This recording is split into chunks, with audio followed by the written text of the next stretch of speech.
एक सवाल मैं करूं, एक सवाल तुम करो। हर सवाल का सारा आलम बेकरार है, ऐसे में क्यों हम दीवाने हो जाए ना। नमस्कार दोस्तों, हिंदी सिनेमा को जहां तक पहुंचाने में कई कलाकारों का हाथ है, वहीं इसमें ढेर सारे ऐसे नाम भी हैं जो गैर हिंदी भाषी होने के बावजूद शिखर पर पहुंचे। अक्सर ऐसा होता है कि जब भारतीय सिनेमा के इतिहास की बात होती है तो इन गैर हिंदी कलाकारों का नाम कई बार छूट जाता है या उन्हें वो पहचान नहीं मिलती जिसके वे हकदार थे। क्या मिल गया है, क्या खा गया मुझे मेरे बालों में। अगर आँख तुमसे मिलाई न होती मेरे दिल। अक्सर ऐसा होता है कि जब भारतीय सिनेमा के इतिहास की बात होती है तो इन गैर हिंदी कलाकारों का नाम कई बार छूट जाता है या उन्हें वो पहचान नहीं मिलती जिसके वे हकदार थे। आज हम एक ऐसे ही महान कलाकार की बात करने वाले हैं जिन्होंने एक नहीं बल्कि कई भाषाओं में अपनी कला का जादू बिखेरा और अनगिनत अवार्ड्स जीते। आपको जानकर हैरानी होगी कि कर्नाटक में लोग उन्हें अभिनय की सरस्वती कहते थे और तमिलनाडु में तो उन्हें कन्नड़ पैरट के नाम से जाना जाता था। उनके नाम एक ऐसे बेमिसाल रिकॉर्ड दर्ज है जिसे तोड़ना शायद किसी के लिए मुमकिन नहीं होगा। ये अलबेला तार न देखा तुम सा कोई और न देखा हुस्न का ये जान। तुम्हारा प्यार न मिलता तो मर गए होते, तुम्हारा प्यार। उन्होंने बतौर लीड एक्ट्रेस लगातार 161 फिल्मों में काम किया था। भारत का कोई भी कलाकार आज तक इस रिकॉर्ड के करीब भी नहीं पहुंच पाया है। यही वजह थी कि दक्षिण भारत में लोग उन्हें प्यार से अम्मा कहकर पुकारते थे। भारत सरकार ने भी उनके योगदान को सराहा और उन्हें पद्मश्री और पद्म भूषण जैसे बड़े सम्मानों से नवाजा था। सुन ले मेरे पायलों के गीत साजना, आ बुला रही है मेरी प्रीत साजना। जान बहार हुस्न तेरा बेमिसाल है। जिस दौर में वैजंती माला और त्रावणकोर की 3 बहनों पद्मिनी, रागिनी और ललिता अपनी नृत्य कला और अभिनय के दम पर भारतीय सिनेमा पर राज कर रही थीं, उसी जमाने में बी सरोजा देवी ने अपनी अदाकारी से इन सभी अभिनेत्रियों को कड़ी टक्कर दी थी। कुछ समय पहले ही 16 जुलाई 2025 को 86 साल की उम्र में ये महान सितारा हमें छोड़कर चला गया। भारतीय सिनेमा ने सचमुच एक जगमगाता हीरा खो दिया है। उनका जाना हमारे लिए एक बहुत बड़ी क्षति है, लेकिन उनकी विरासत हमेशा जिंदा रहेगी। झुकी झुकी वो शराबी आंखें गुलाब जैसी गुलाब। बी सरोजा देवी का जन्म 7 जनवरी 1938 को बेंगलोर में हुआ था। वो अपने माता पिता की चौथी संतान थी। उनके पिताजी मैसूर में पुलिस अफसर थे और माता रुदम्मा घर संभालती थीं। एक दिलचस्प बात यह है कि उनके नाना मायना गौड़ा चाहते थे कि सरोजा देवी को किसी ऐसे निसंतान दंपति को गोद दे दिया जाए जिनकी कोई संतान नहीं थी, लेकिन उनके पिता भैरप्पा अपनी बेटी से इतना प्यार करते थे कि उन्हें अपनी बेटी को खुद से दूर करना मंजूर नहीं था। जैसे जैसे सरोजा बड़ी होती गई, उनके पिताजी ने उन्हें नृत्य से जोड़ दिया। छोटी उम्र से ही डांस सीखने की वजह से सरोजा देवी इतनी बेहतरीन डांसर बन गई कि उन्हें फिल्मों के ऑफर मिलने लगे। स्टेज शो से लेकर शूटिंग सेट तक का उनका सफर बहुत तेजी से तय हुआ। सिर्फ 17 साल की उम्र में उनकी पहली कन्नड़ फिल्म महाकवि कालिदास रिलीज हुई थी। इस फिल्म ने सिनेमा घरों में तहलका मचा दिया और पहली ही फिल्म से सरोजा देवी ने सफलता का स्वाद चख लिया। उनके माता पिता का इसमें बहुत बड़ा हाथ था, खासकर उनके पिता का, जो सरोजा को नृत्य के लिए प्रेरित करते थे। सरोजा देवी तो पैरों में सूजन आने तक अभ्यास करती थीं और उनके पिता हमेशा उनके साथ खड़े रहते थे। उनका परिवार भारतीय संस्कृति को बहुत मानता था और इसी वजह से सरोजा ने भी कभी फिल्मों में अंग प्रदर्शन नहीं किया। इसके बावजूद वो कन्नड़, तमिल और तेलुगु भाषाओं की सबसे बड़ी और अव्वल अभिनेत्री बनी बनी थी। दक्षिण भारत में MGR नाम के एक बहुत ही महान कलाकार हुआ करते थे।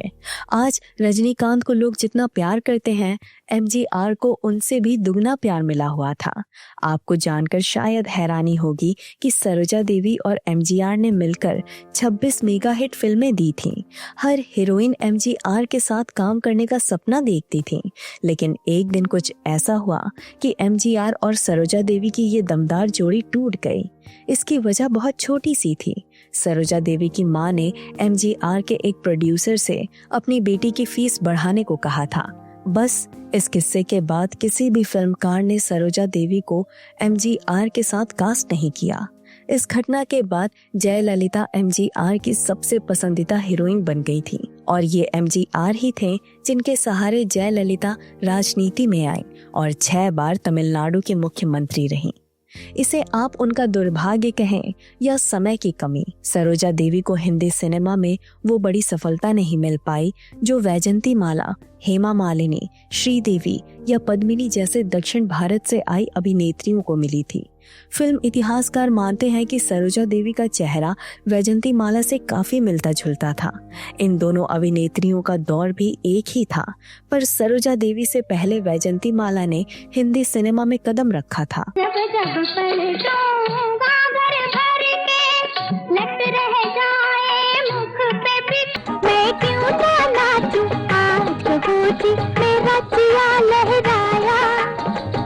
उनके हिंदी करियर के फ्लॉप होने की एक वजह उनकी कमजोर उर्दू जुबान भी मानी जाती है।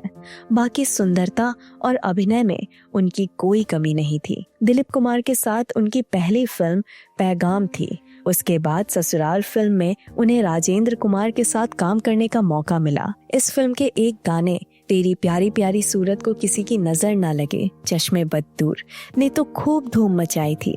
इस गीत की वजह से सरोजा देवी की खूबसूरती के चर्चे हर तरफ होने लगे थे। सूरत को किसी की नजर ना लगे चश्मे बद दूर। हिंदी दर्शकों को शायद ये पता ही नहीं था कि जिस अभिनेत्री की तुलना वैजंती माला से हो रही है वो तो दक्षिण की सबसे बड़ी सुपरस्टार थी। खैर, ससुराल फिल्म के बाद उनकी हांगकांग, दूध का चांद, प्यार किया तो डरना क्या, प्रीत ना जाने रीत जैसे कई चर्चित फिल्में भी बॉक्स ऑफिस पर चल नहीं पाईं। लेकिन इस बात का उनके जीवन पर थोड़ा भी असर नहीं पड़ा क्योंकि सरोजा देवी के पास हिंदी फिल्मों के लिए ज्यादा समय था ही नहीं। उन्होंने अपने करियर के शिखर पर रहते हुए 1963 में एक ही साल में 17 फिल्में रिलीज करने का अविश्वसनीय रिकॉर्ड भी बनाया था, जो उनकी लोकप्रियता और काम के प्रति उनके समर्पण को दर्शाता है। सफलता के ऊंचे मुकाम पर पहुंचने के बाद सरोजा देवी ने श्री हर्षा से शादी कर ली थी और 1967 में फिल्मों से संन्यास लेने का मन बना लिया था। श्री हर्षा भारत इलेक्ट्रॉनिक्स में एक इंजीनियर थे। चौंकाने वाली बात यह है कि एक्टिंग छोड़ने के पीछे उनके पति का कोई हाथ नहीं था, बल्कि सरोजा देवी की मां ने ही उन्हें अभिनय ना करने को कहा था। एक दिन सरोजा देवी राजेश खन्ना की फिल्म आराधना के प्रीमियर में आई थी।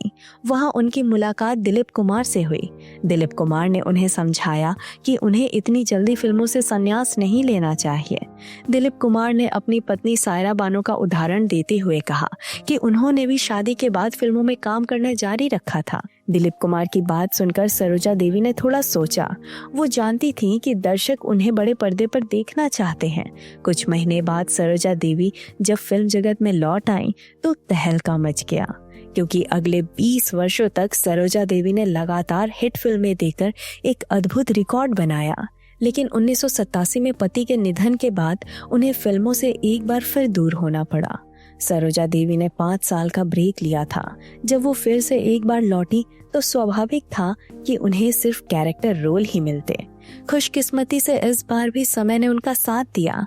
अपनी वापसी के बाद उन्होंने कई यादगार सहायक भूमिकाएं निभाई, जिससे साबित हुआ कि उनका अभिनय हर दौर में प्रासंगिक रहेगा। आज उनके निधन के बाद हम कह सकते हैं कि बी सरोजा देवी 86 साल की उम्र में हमें छोड़ कर गईं। लोग उन्हें प्यार से अम्मा पुकारते थे। दक्षिण भारत में शायद ही कोई ऐसा व्यक्ति मिलेगा जो अम्मा को ना पहचानता हो।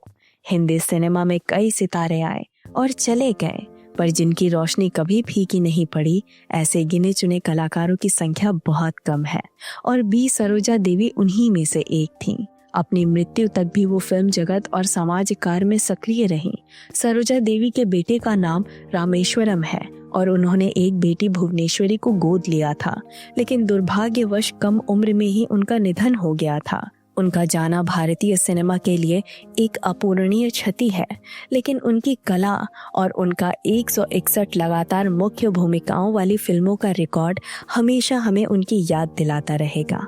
धन्यवाद।